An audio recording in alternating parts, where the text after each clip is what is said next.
عالی ظرف کیسے اچھے ہیں، مگر نہیں، ناممکن۔ اب تو خیر سوال ہی پیدا نہیں ہوتا۔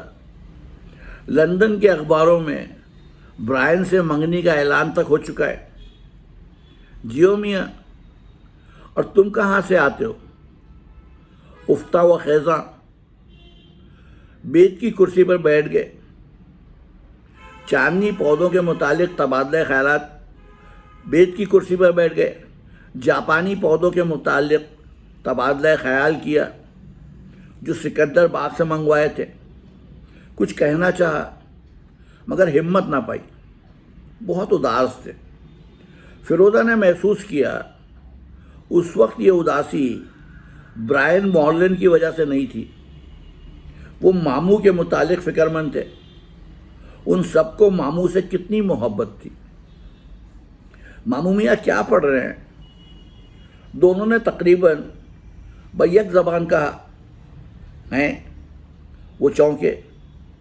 یہ چند آیات کریمہ کے تراجم و تفاسیر کا تقابلی مطالعہ تم لوگوں کو دلچسپی ہے؟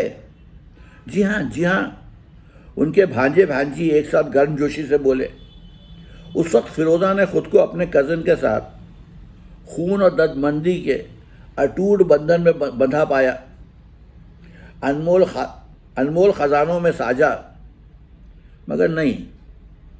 خیر، وکی ماموں کہہ رہے تھے، یہ دیکھو مولانا ابو العالی کی تفہیم القرآن پارہ 29 آیت 28۔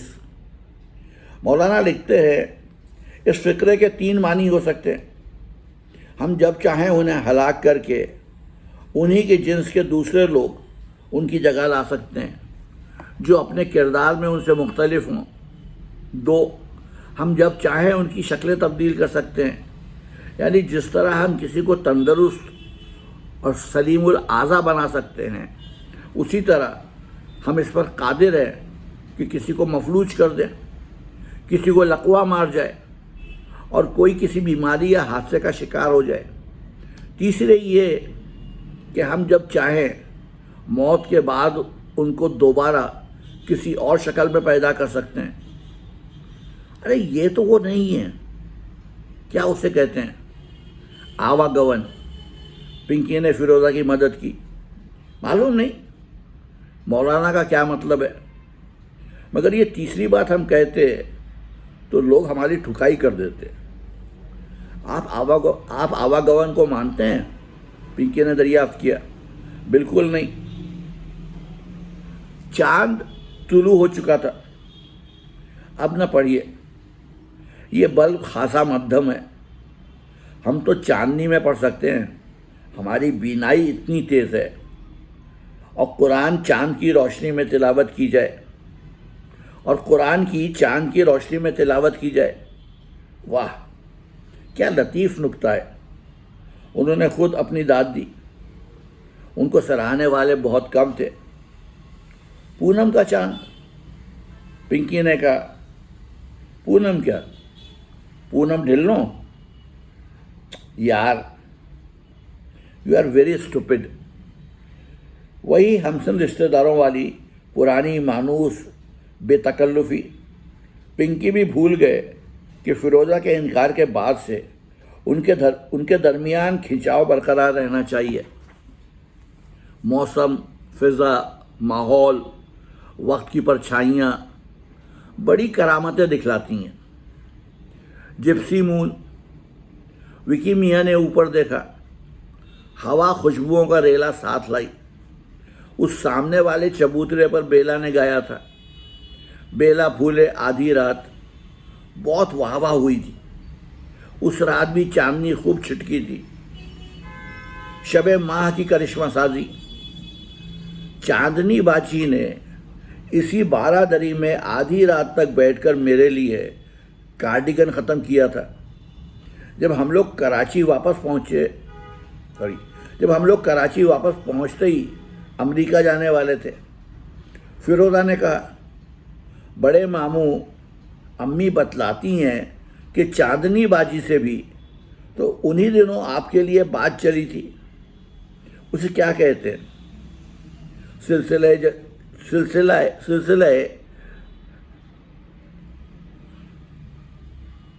سلسلہ جمبانی. اگر وہ ریڈ روز نہ جاتی تو زندہ بچ جاتی. کل 14ویں کی رات تھی، شب بھر رہا. ہاں بھائی، تم کچھ بتلانا چاہتے تھے. کچھ بھی تو نہیں ماموں میاں، ہم سے نہ اڑو. تذبذب میں رہے، پھر ہچکچا کر بولے، آج ہم دھدیا مہری کے پل سے گزر رہے تھے، زنانوں کی ایک ٹکڑی نظر آئی. انہوں نے کہا سلوچنا کی موت کے بعد ان کے جانشین مدھوبالا بمبئی چلے گئے اور میم صاحب عرصے سے لاپتہ ہیں. سارا قصور محض ہمارا ہے. لیکن تم جانتے ہو، جب وہ یہاں سے بھاگی ہم اپنے حواسوں میں نہ تھے. میگی مومانی کے فرار کو کتنے برس گزرے؟ پورے 30. تو اب تک وہ کہاں باقی ہوں گی؟ اگر وہ سالویشن آرمی والوں کے یہاں سے نکل بھاگی تو اس مفلس خانہ بدوشی کی صعوبتیں کیسے جھیل پائی ہوں گی؟ وہ بچپن سے اس طرز حیات کی عادی تھی. امی تو کہتی ہیں وہ کسی انگلش وائی کاؤنٹ کی لڑکی تھیں اور یونیورسٹی سے لوٹتے میں آپ کو چیرنگ کراس اسٹیشن پر ملی تھیں. درست، لیکن ان کی ماں جپسی تھی. جپسی؟ یہ تو بالکل وہ بوہیمین گرل والا اوپیرا ہو گیا جس میں کسی بوہیمین ڈیوک کی بچی کو اس کے قلعے سے جپسی چرا کر لے گئے تھے. چاند 12 دری پہ چمکنے لگا. گڑھل اور چاندنی کا کنج روشن ہوا. مقابل میں استادہ برجیوں والا مکان ایسا لگا جیسے کینوس کے پردے پر پینٹ کیا گیا ہو. دی بوہیمین گرل کا stage. Bohemian Girl Irish composer Michael William بالف کا تخلیق کردہ وہ بیلیٹڈ اوپیرا جو پہلی بار 1843 میں لندن میں پیش کیا گیا اور اس کا ایک گیت بے حد مقبول ہوا. اب چیرنگ کراس اسٹیشن پر پنکی نے یاد دلایا. ہاں، وکی چونکے، وہ بھی یونیورسٹی میں پڑھتی تھیں. وہ اسٹیشن کے باہر کھڑے ہو کر گاتی تھیں. ارے، پنکی اور فیروزہ نے پھر ایک ساتھ کہا. ان کا بھائی ایکارڈین بجاتا تھا. اپاہج ماں بیساکھی کے سہارے کھڑی رہتی تھی، ہاتھ میں جنگلی پھولوں کی ٹوکری.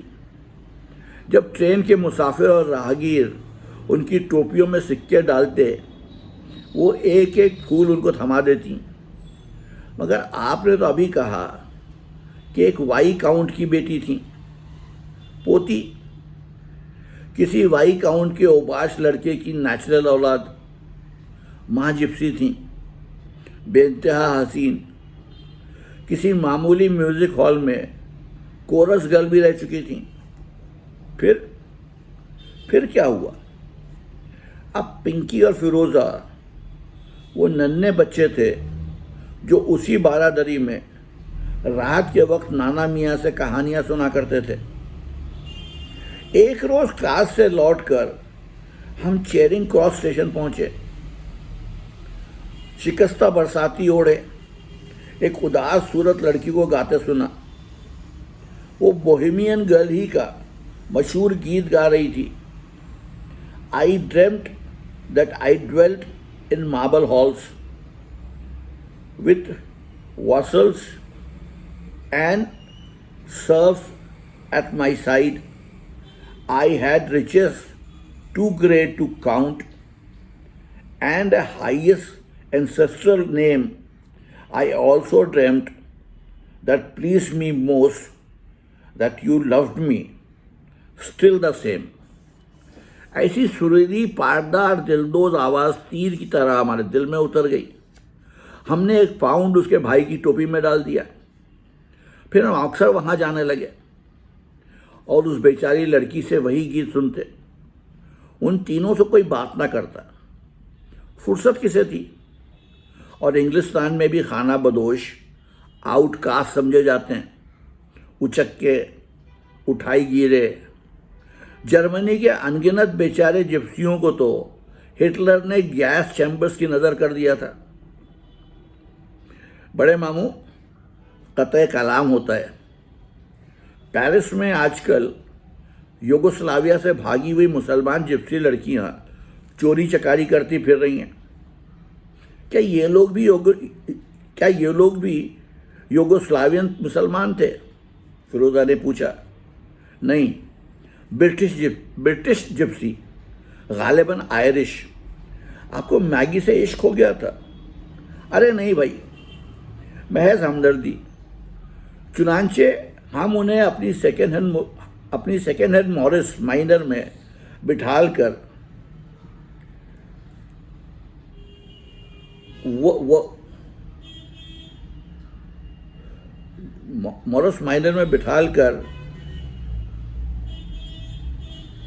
دو کنگ لے گئے اور نکاح پڑھوا لیا۔ ان کی ماں بہت خوش ہوئی، لیکن کہنے لگی یہ لڑکی پیدائشی کم عقل ہے، اس کا مجھ سے زیادہ برا حشر ہوگا، اسے یہیں نہ چھوڑ جانا۔ ہم نے کہا نہیں، ہم اسے اپنے ساتھ لے جائیں گے۔ میاں ابا نے ہمیں قانون پڑھنے کے لیے بھیجا تھا۔ مڈل ٹیمپل میں ضابطے کے ڈنر کھا آتے تھے اور مارے پھرتے تھے۔ واپسی کی تیاری کی۔ وہ اپنے ارسٹوکریٹ دادا کے ماربل ہالز تو کبھی نہ پہنچ پائیں۔ بطور تلافی ہم ان کو اپنی اس چھوٹی سی محل سرا میں لے آئے۔ ہم دیوانے تھے، ہم سے توقع یہی تھی کہ ولایت میں اس قسم کی کوئی حرکت کر بیٹھیں گے۔ ہم نے میاں ابا اور اماں سے کہا کہ یہ وائی کاؤنٹ فلاں کی پوتی ہیں، تو ان کے ذرا آنسو پوچھے۔ میگی کو ہم نے سمجھایا کہ اگر اصلیت بتلائی تو ہم مار کے بھوسا کر بھر دیں گے۔ اماں نے اصرار کیا کہ طلاق دے کر واپس بھیج دیں۔ ہم نہ مانے۔ ہم نے خانہ بدوش بھکارن کو سہارا نہیں دیا تھا۔ مگر آپ ان کو اتنا پیٹتے کیوں تھے؟ ارے بھائی، ذہنی توازن ہمارے اندر رہا نہیں تھا۔ لوگ سمجھتے تھے ہم 3 کٹوری کا خاتمہ نہیں سہار پائے۔ یہ بات ہرگز نہیں تھی۔ اس سارے بر صغیر کے سیاسی معاملات نے ہمارا دماغ ہلا دیا تھا۔ بیرونی دنیا سے سینٹی رخصت ہو رہی تھی۔ گھر کے اندر جب بیوی بے وقوفی کی باتیں کرتی تو جھجلا کر مار بیٹھتے۔ چھوٹے بچوں کو تو پیٹتے ہی تو ہیں۔ لوگوں نے اڑا دیا کہ آپ سادیت پسند ہیں، لوگ جو چاہیں اڑائیں۔ لیکن ہم نے اتنا دکنا کیا ہوتا تو وہ نہ جاتی۔ انسان حالات سے تنگ آ کر بھاگ نکلتا ہے۔ فیروزہ نے کہا، نانا میاں سے کہتی کہ انہیں وطن بھجوا دیں۔ میاں ابا کو وہ کوئی دیو سمجھتی تھیں، اماں کو دیونی۔ ان کی شکل دیکھ کر ہی میگی کی روح فنا ہوتی تھی۔ بچوں کی طرح سہمی دبکی اپنے کمرے میں چھپی رہتی تھیں، کہیں آنے جانے کی اجازت بھی نہیں تھی، ورنہ سوسائٹی میں ان کا مذاق بنتا۔ اور ہماری دونوں بد دماغ بہنیں، پنکی معاف کرنا، تمہاری والدہ اور چھوٹی خالہ، میگی سے انہوں نے کبھی سیدھے منہ بات نہیں کی، ہمیشہ گھڑکی جھڑکی، ڈانٹ پھٹکار۔ پنکی، کیا تم ان کو بھول گئے؟ ہم بہت چھوٹے تھے ماموں میاں، اتنا یاد ہے وہ کبھی کبھی ہمیں انگلش گانے سنایا کرتی تھیں۔ ہاں، اور اپنی مخصوص جپسی بولی کا ایک گیت، خانہ بدوش عہد وسطیٰ میں شاید کالی دیوی کی مورتیاں بھی اپنے ساتھ لے گئے تھے۔ یورپ میں سیاہ فام مجسمے کا جلوس لے کر نکلتے ہیں، جسے اپنی پیٹرن سینٹ کہتے ہیں۔ میگی جو گیت انگلش جپسیوں کی بولی کے گاتی تھیں، ان میں بہت سے ہندوستانی کے الفاظ موجود تھے۔ الفاظ بہت سخت جان ہوتے ہیں پنکی، تم اور ٹنکی زبان کے معاملے میں تکرار کرتے رہتے ہو، مگر یاد رکھو خانہ بدوش اردو شاید 500 سال اور باقی رہ گئے۔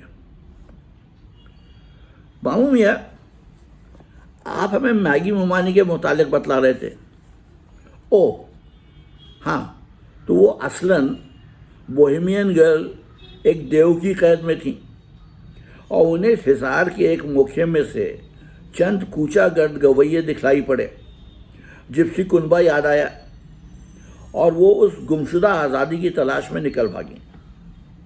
اگر وہ بنجارے نہیں تھے وہ تو ان کو اس کی پہچان کہاں تھی؟ بیچاری انگریز عورت اس مکان سے باہر ہی بہت کم نکلی تھی۔ ہمارے یہاں کے زنانے بھی کس قدر پھٹے حال ہیں۔ فیروزہ نے کہا، ویسٹ میں دیکھیں، رات کے وقت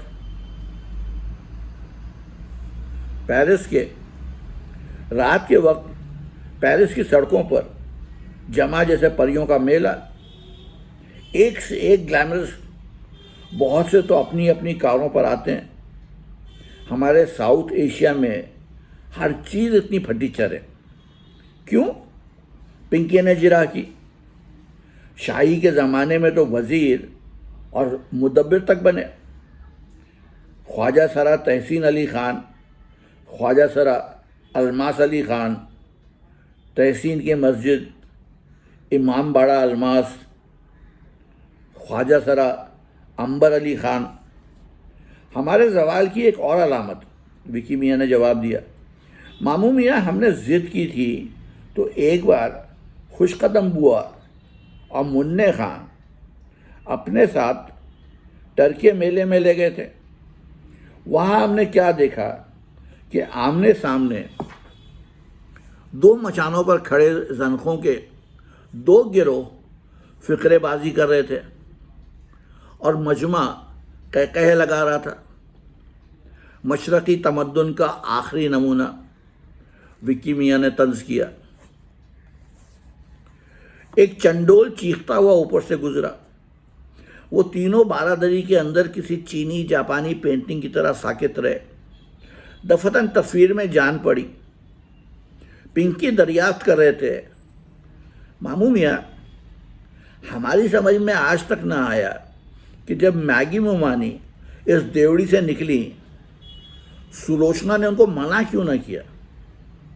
ان بیچارے حقیر زنخوں کی ہمت کیسے نکلی؟ ان بیچارے حقیر زنخوں کی ہمت کیسے پڑی کہ وہ راجہ صاحب 3 کٹوری کی بڑی بہو کو اپنے ساتھ لے جائیں؟ وہ انجان تھے۔ مالی کے یہاں برادری کا بھوج تھا۔